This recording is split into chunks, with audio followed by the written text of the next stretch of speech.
Non, je suis fier que la police nationale de Togo, la police du monde entier, les douaniers, nous sommes en train de travailler ensemble pour saisir l'ivoire et pour trouver des gens qui sont responsables pour ça, les crimes organisés. Je suis inquiet par le fait qu'il y ait des gens du monde entier qui veulent faire ça, mais je suis fier du travail de la police. L'Interpol Togo, malgré ses moyens limités, a opéré d'importantes saisies des drogues, d'ivoire, de bois et de produits contrefaisants. S'agissant de la sécurité, 111 malfrats interpellés depuis 2008, 10 pirates arrêtés au large des côtes togolaises avec l'appui de la coopération policière internationale. La situation sécuritaire au niveau de notre pays n'est pas alarmante. Le gouvernement togolais essaie, par ses modestes moyens et avec l'assistance de ses partenaires, de juguler le phénomène de la criminalité qui demeure dans des proportions acceptables. On espère toujours faire mieux en accroissant la pression sur les réseaux criminels par le relèvement du niveau de formation spécialisé des personnels de sécurité. Monsieur le secrétaire général, après les trafics de tout genre, dont la drogue pour laquelle notre pays est parfois ciblé comme zone de transit, voici désormais les trafics d'espèces animales protégées qui s'invitent sur son tableau de chasse. Nos services, en effet, viennent d'opérer d'importantes quantités de saisies successives de pointes d'ivoire, soigneusement dissimulées dans des conteneurs de grumes au port autonome de Lomé. Ces prises ont dû être portées à la connaissance de votre organisation et rien ne saurait indiquer pour l'instant avec certitude, en dehors d'une enquête minutieuse, l'ampleur de ce trafic, ses origines et ses principaux auteurs et complices. Le secrétariat général d'Interpol se trouve à Lyon en France. L'organisation compte 190 pays membres et dispose de 7 bureaux régionaux à travers le monde ainsi que des représentations auprès des Nations Unies et de l'Union européenne. Chaque pays membre dispose d'un bureau central national. Au Togo, c'est le bureau central national d'Interpol Lomé qui est une division de la direction centrale de la police judiciaire. Interpol existe depuis 1923. La mission qui lui a été assignée à sa naissance est de prévenir et de combattre la criminalité, surtout transfrontalière, sous toutes ses formes, grâce à une coopération policière renforcée. Avec 190 pays membres, comme l'a dit Arnaud Kiliou, elle demeure aujourd'hui l'organisation internationale de police la plus importante au monde en matière de lutte contre la criminalité. Dans ce dossier que nous a réalisé Arnaud Kiliou, découvrons les domaines dans lesquels elle intervient précisément et quelques-unes de ses actions phares au Togo. Créer une synergie entre les polices du monde pour combattre la criminalité, c'est la mission première de l'Organisation internationale de police criminelle Interpol. Cette institution œuvre pour que partout dans le monde, les services de sécurité disposent des outils nécessaires à l'accomplissement de leur mission. Elle assure à cet effet des formations ciblées et met également à la disposition des services de sécurité des données utiles et des canaux de communication sécurisés. Interpol dispose de 4 services principaux, à savoir le service de la communication policière internationale, le service des bases de données, le service d'appui aux opérations de police et le service de perfectionnement et de formation des agents de police. Donc nous avons plusieurs bases de données qui comportent des informations qui permettent aux policiers de faire aisément leur travail. Les informations relatives à la sécurité maritime et autres aident les policiers sur le terrain à mieux appréhender la criminalité et son évolution et de mener des opérations efficaces afin d'arrêter autant de malfrats que possible. Les 23 et le 29 janvier 2013 passés, l'OCTRIB qui est l'Office central de répression du trafic illicite des drogues, l'OCTRIB donc a saisi 3,815 tonnes d'ivoire, 3,815 tonnes et bien d'autres produits issus de la faune et de la flore. Mais c'est des produits qui ont été prélevés de manière illégale et donc cela a fait l'objet d'une saisie et dans ce sens il y a une coopération très active entre Interpol et le service enquêteur pour permettre de montrer au monde entier le mode opératoire utilisé par les délinquants. Nous avons pu montrer à nos collègues policiers des autres pays comment les délinquants opèrent, et cela en mettant à la disposition de tous ces services étrangers un certain nombre de notices, notamment la notice mauve qui retrace le mode opératoire, la notice rouge qui permet d'interpeller les personnes recherchées, et la notice bleue pour demander un certain nombre d'informations complémentaires par rapport aux suspects en fuite. Toute action mise en œuvre doit être conforme aux lois de chaque pays et aux droits de l'homme. Le statut de l'Interpol lui interdit toute intervention dans des affaires à caractère politique, militaire, religieux ou racial. La ministre de la Communication, de la Formation civique, des Arts et de la Culture poursuit sa visite des différents organes relevant de son département. Ce matin, Mme Koumé Aloanati s'est rendue à Radio Lomé, puis à l'Agence nationale de production audiovisuelle ANPA. Les échanges qu'elle a eus avec le personnel de ces deux organes à cette occasion ont porté sur les conditions de travail des agents. Madame la ministre a saisi l'occasion pour rappeler à chacun son rôle dans l'accomplissement de la mission assignée à son département. Firmé Adjinari. La ministre de la Communication, de la Formation civique, des Arts et de la Culture à Radio Lomé et à l'Agence nationale de production audiovisuelle. Anaté Koumé Germaine est allée livrer le même message que dans les autres départements où elle est passée. Un rappel aux différents personnels du rôle et de la responsabilité de chacun dans l'accomplissement de leurs tâches quotidiennes pour un travail bien fait. Cette vision tient à cœur à la ministre qui veut imprimer une nouvelle marque pour un rayonnement des différents organes à l'échelle nationale et internationale. Nous avions initié une tournée dans les différentes directions. Le ministère comptant 14 directions, nous n'avons pas eu la possibilité de les couvrir toutes. Et nous avions marqué une pause. Et là, nous avons repris par Radio Cara la semaine dernière. Et cette semaine, donc, nous sommes à Radio Lomé, à la direction de la formation civique et à l'Agence nationale de la production audiovisuelle.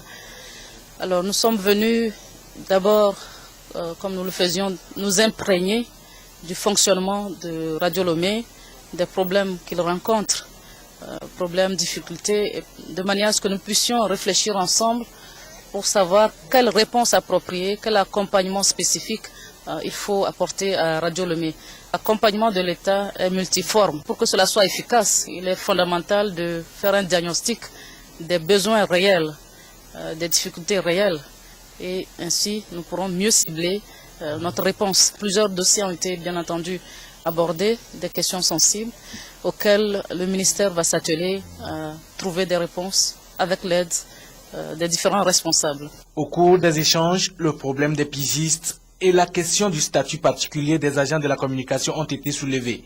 Des préoccupations auxquelles la ministre entend s'y mettre pour enfin trouver des solutions définitives en vue de favoriser un climat de travail décent, efficace et compétitif. Ceci pour une meilleure contribution du département de la communication au développement du pays. L'autorité de régulation des marchés publics a entamé une nouvelle phase de son programme de formation des acteurs de la commande publique. Pour le compte de cette année 2014, une série de formations à l'intention des représentants des autorités contractantes a démarré ce matin. Une session de près d'un mois durant laquelle la RMP et la Direction nationale du contrôle des marchés publics inculqueront aux participants des connaissances nécessaires en vue d'une meilleure compréhension et application des techniques d'attribution des marchés de fournitures et de services. Reportage Clarisse Aticlé. L'autorité de régulation des marchés publics vient de démarrer pour 2014 une nouvelle série de sessions de formation des acteurs de la commande publique sur les techniques d'attribution des marchés de fournitures et des services. Au total, 330 acteurs représentant les autorités contractantes, notamment les membres des commissions de passation et de contrôle des marchés publics, ainsi que des agents des services techniques sont pris en compte dans cette formation. Chaque acteur doit davantage se professionnaliser dans la gestion des dossiers d'appel d'offres à travers une meilleure compréhension et application des critères d'analyse comparative des offres en vue d'une attribution efficiente des marchés publics. Cette formation va permettre aux autorités contractantes d'être capables, disons les participants, d'être capables de présenter et d'expliquer les étapes du processus d'attribution de marchés publics.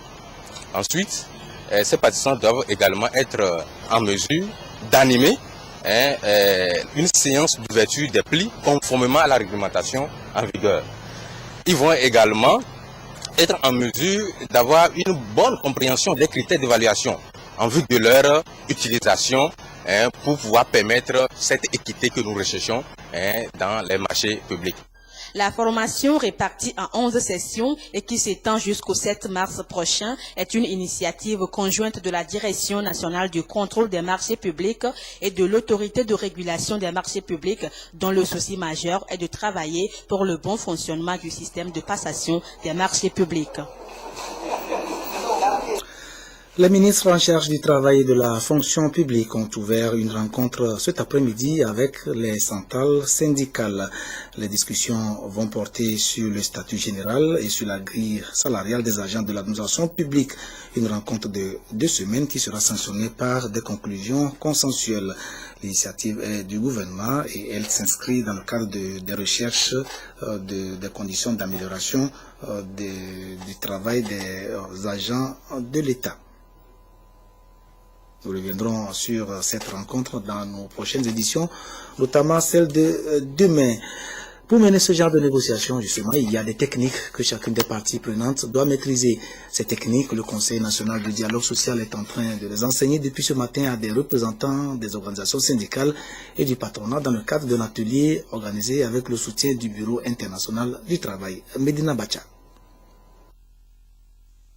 Le dialogue social, un processus d'échange et de négociation entre États et les partenaires sociaux pour prévenir les conflits en milieu du travail dans les secteurs publics et privés.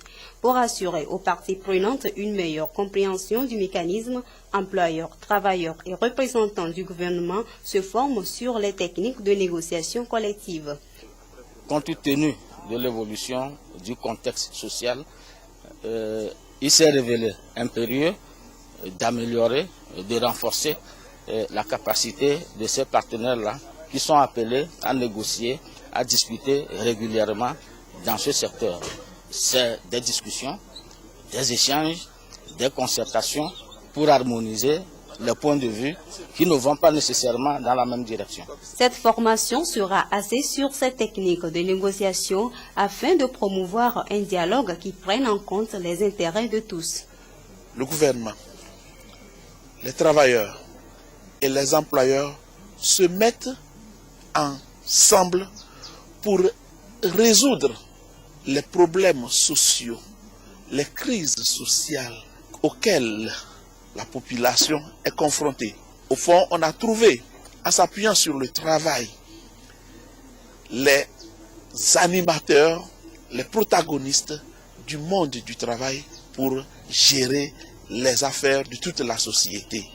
Et naturellement, en partant donc des aspirations des uns et des autres, en les faisant converger, ce n'est plus une décision qui vient d'un regard, d'une perspective ou d'un seul point de vue, c'est une décision qui fait la synthèse des différents protagonistes qui constituent la société, et cela ne peut engendrer nécessairement que la paix. Des recommandations seront formulées pour une meilleure gestion des relations employés-employeurs dans le monde du travail au Togo. Le dialogue social, il en est également question à l'Agora Senghor de Lomé, mais cette fois au sein de l'entreprise. Une formation de 5 jours initiée par le Conseil national du patronat avec l'appui financier du Fonds national d'apprentissage et de perfectionnement professionnel dans le but d'outiller les chefs d'entreprise, les responsables des ressources humaines, les délégués du personnel et les délégués syndicaux en matière de gestion des conflits en entreprise. Félix Ndacha.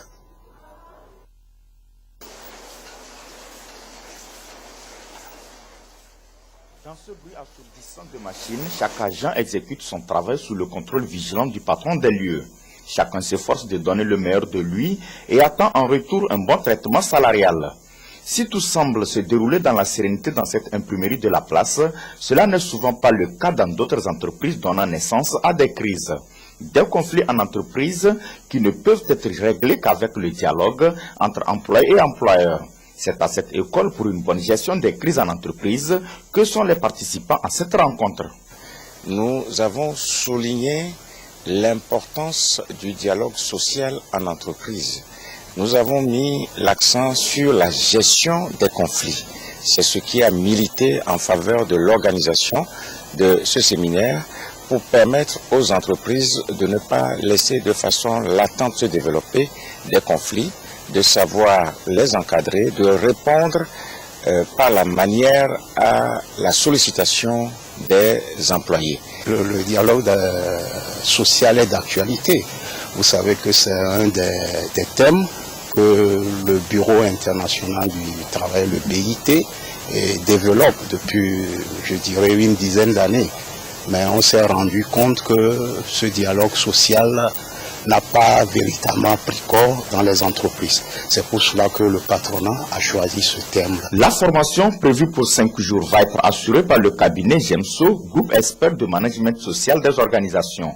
Organisée par le Conseil national du patronat, la formation a eu lieu grâce à un financement du Fonds national d'apprentissage, de formation et de perfectionnement professionnel. Et puisque nous sommes dans le social, restons-y pour nous faire l'écho de cette campagne que l'Institut national d'assurance maladie vient de lancer à l'endroit de ses assurés. Opération Vignette, c'est le nom donné à cette campagne qui va consister à poser juste une vignette sur la carte de chaque assuré pour une période de validité de 6 mois. Nous avons jusqu'au 9 avril donc pour nous faire apposer les précieuses vignettes sur nos cartes d'assurés. L'opération est destinée d'une part à améliorer les conditions d'accès aux prestations et d'autre part à prévenir les risques de fraude. Les précisions avec Sylvain Aboudou. Une vignette sur la carte des assurés de l'Institut national d'assurance maladie INAM. C'est un nouveau dispositif mis en place par ce service après 2 ans de prestations. L'opération en elle-même, la voici. Un processus purement simple et rapide. Le processus consiste à vérifier d'abord si l'assuré est en cours de droit. Ensuite, on imprime la vignette et on la colle sur la carte. Depuis que nous avons commencé la mise en œuvre de ce régime d'assurance maladie, nous avons radié environ 7800 personnes et certaines de ces personnes radiées disposent toujours des cartes d'immatriculation de l'INAM et donc l'utilisent pour bénéficier des prestations, ce qui veut dire que nous payons des prestations injustifiées. Alors c'est pour lutter principalement contre ce risque-là que nous avons décidé d'instituer périodiquement le contrôle du statut de chaque assuré. C'est donc parti pour 2 mois de campagne d'information sur toute l'étendue du territoire national au profit des 230 000 bénéficiaires que compte l'INAM. Les nouvelles dispositions seront appliquées au même moment, aussi bien à Lomé qu'à l'intérieur du pays. Les assurés, quel que soit l'endroit où ils se trouvent, ont jusqu'au 9 avril pour poser la vignette. Et donc ici à Lomé, vous venez au siège de l'INAM, vous pouvez bénéficier de ces vignettes. Vous allez dans les hôpitaux Sylvanus Olympio, CHU Campus, vous pourrez bénéficier de ces vignettes-là. À l'intérieur du pays, nos délégations régionales feront des tournées dans chaque préfecture qui relève de leur localité pour apposer les vignettes. La période de validité maximale de cette vignette est de 6 mois. Une innovation qui permet à l'INAM de bien contrôler le statut de chaque assuré, d'améliorer les conditions d'accès aux prestations et surtout de prévenir les risques de fraude. Seules les personnes qui remplissent les conditions accèdent aux prestations. Il permet donc de lutter contre la fraude et donc d'éviter de payer des prestations pour des personnes qui n'y ont pas véritablement droit. Ce nouveau mécanisme nécessite la mise à disposition de tous les acteurs des informations relatives aux modalités pratiques d'acquisition de la vignette, de son utilisation dans les formations sanitaires, raison de la tenue de cette conférence de presse. Actualité hors du Togo, à Bangui en Centrafrique, la situation sécuritaire ne s'améliore toujours pas. Au contraire, elle s'empire. Les scènes d'horreur se succèdent les unes aux autres avec une régularité inquiétante. Et les images restent les mêmes. Assassinats, lynchages et destruction de biens. À l'intérieur du pays, les nouvelles ne sont pas non plus très bonnes. Les rebelles de l'ex-Seleka font maintenant dans la stratégie de la terre brûlée. Ils tuent, pillent, brûlent et saccagent tout sur leur passage. Dans ces conditions, les mises en garde répétées de la nouvelle présidente Catherine Samba Panza ne peuvent que montrer leur inefficacité. Des larmes et des cris. Une famille pleure la perte d'une jeune femme tuée par un ex-CDK. La vengeance des anti-Balaka du quartier ne s'est pas fait attendre. Le meurtrier est lynché, brûlé, ainsi que sa maison. Une scène devenue familière dans la capitale centrafricaine où ce week-end une dizaine de personnes a été tuée, dont un député froidement abattu par 2 hommes à moto. Depuis Brazzaville, la présidente centrafricaine multiplie les menaces. Un certain nombre de personnalités ont posé des actes répréhensibles. Ils répondront de ces actes-là. Je n'ai pas à protéger, moi, des bandits de grand chemin ou des politiques véreux ou des agitateurs qui ont amené ce pays dans la situation que nous connaissons en ce moment. Sur le terrain, les forces françaises sangaristes comme africaines sont dépassées. Les militaires rwandais de la MISCA ont tué ce jeune anti-Balaka qui voulait brûler le cadavre d'un musulman, mais cela n'empêche ni les règlements de compte, ni le pillage. La communauté musulmane, accusée d'avoir soutenu l'ancienne rébellion, est aujourd'hui la cible principale des attaques. Notre plus grande crainte est que dans quelques semaines, il n'y ait plus de musulmans à Bangui et dans l'ouest du pays. Par famille entière, les musulmans fuient Bangui. Et la situation empire à l'intérieur du pays où les rebelles ex-Séléka massacrent en remontant vers le Tchad. Et les populations musulmanes abandonnées sur place sont à leur tour menacées de mort par les milices chrétiennes. Il y a 10 ans, Bosco Ntaganda, cruel chef de guerre surnommé Terminator, sévissait dans l'Ituri, dans l'est de la République démocratique du Congo, se croyant tout permis. À la tête d'un groupe de miliciens, il terrorisait les populations, tuant, violant et pillant, jusqu'au jour où la Cour pénale internationale lui a mis le bras plein dessus. Après une longue procédure, il a comparu aujourd'hui pour une audience de confirmation des charges retenues contre lui. Nous revenons au Togo où le programme national d'action décentralisée de gestion de l'environnement PNAD, mis en place depuis 2009, est arrivé à son terme. Financé à hauteur de 1,8 milliard de francs CFA par l'Union européenne, ce programme visait la création et le développement des capacités en matière de gestion de l'environnement et des ressources naturelles. Ce matin, au ministère de l'Environnement, les acteurs impliqués dans l'exécution de ce projet en ont examiné les résultats après 5 ans de travaux.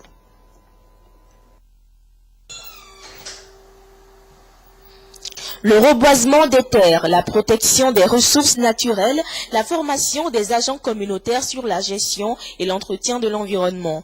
Voilà les objectifs visés par le Programme national d'action décentralisée de gestion de l'environnement, PNAD, mis en place par le gouvernement depuis 2009.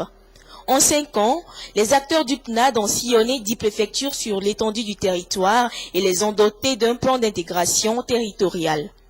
Nous avons d'abord ce que nous appelons la carte nationale de capacité en environnement, qui est un répertoire de toutes les compétences en environnement. Nous avons ensuite les PIT, c'est-à-dire les plans d'intégration territoriale, qui sont des documents de diagnostic qui recensent aussi les activités à mener au niveau des 10 préfectures. Donc au-delà de la CNCE et des PIT, nous avons aussi la formation du cursus gesteur. 537 personnes ont été formées venant de plusieurs secteurs. Au-delà de cette formation, nous pouvons dire aussi que le projet a financé des actions au niveau territorial, au niveau des 10 préfectures, en gestion de l'environnement et en matière d'activités génératives de revenus. Dans cette dynamique, accords, conventions et protocoles se sont succédés pour ainsi aboutir à une prise de conscience progressive de gouvernance appropriée à chaque niveau d'exécution du programme. Le Togo tire la leçon de cette évolution globale et je puis vous assurer que la quête d'une gouvernance environnementale adaptée aux réalités nationales est réelle et forte.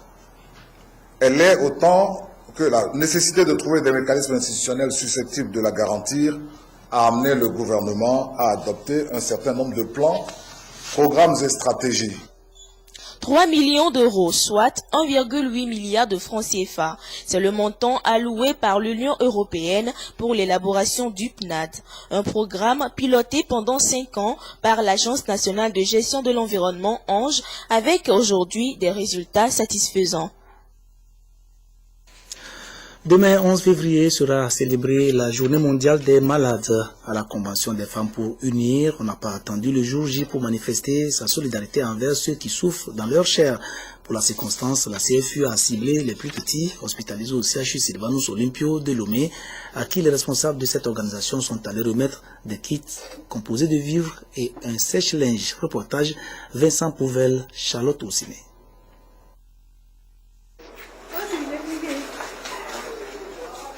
C'est un geste de cœur posé ici au CHU Sylvanus Olympio par la Convention des femmes pour unir à l'égard des enfants hospitalisés à la pédiatrie. Dans ces sacs, du riz, du sucre, du lait, des biscuits et bien d'autres aliments complémentaires pour la croissance de ces derniers. Effectuée à la veille de la journée des malades, cette action humanitaire a été bien appréciée. C'est une centaine de kits, juste pour réconforter les mères qui sont obligées de rester à l'hôpital à côté de leurs enfants hospitalisés.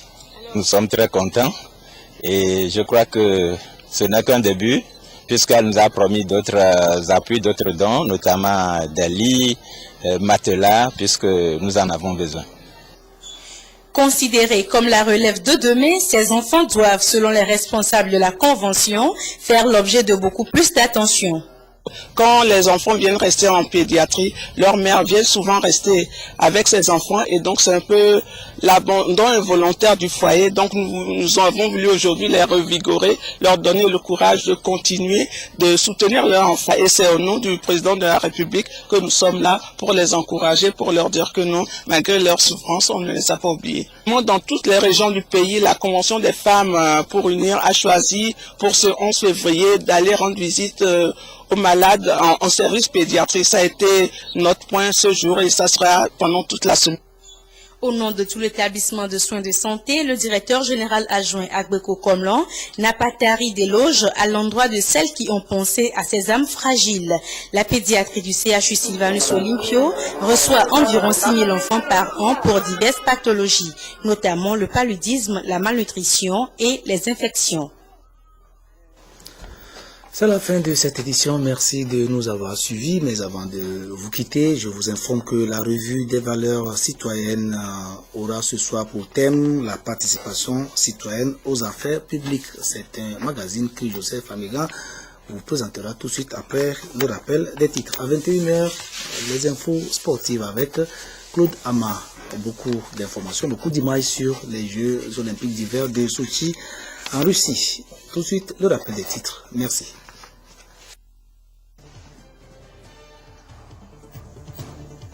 La Cour de justice de la CEDEAO prend ses quartiers à Lomé pour 4 jours d'audience dite hors siège. La session a démarré ce matin dans le locaux de la Cour suprême togolaise. Interpol veut renforcer les moyens d'action de sa représentation au Togo. Le secrétaire général de la police criminelle internationale est arrivé à Lomé à cet effet. L'occasion pour nous de mieux découvrir cette organisation, ses domaines d'intervention et les actions majeures qu'elle a menées dans notre pays. Enfin, les multiples mises en garde de la présidente centrafricaine à l'endroit des individus qui se livrent aux assassinats et règlements de compte dans le pays restent toujours sans effet. Le chaos persiste et se généralise avec autant de victimes qu'au début de la crise.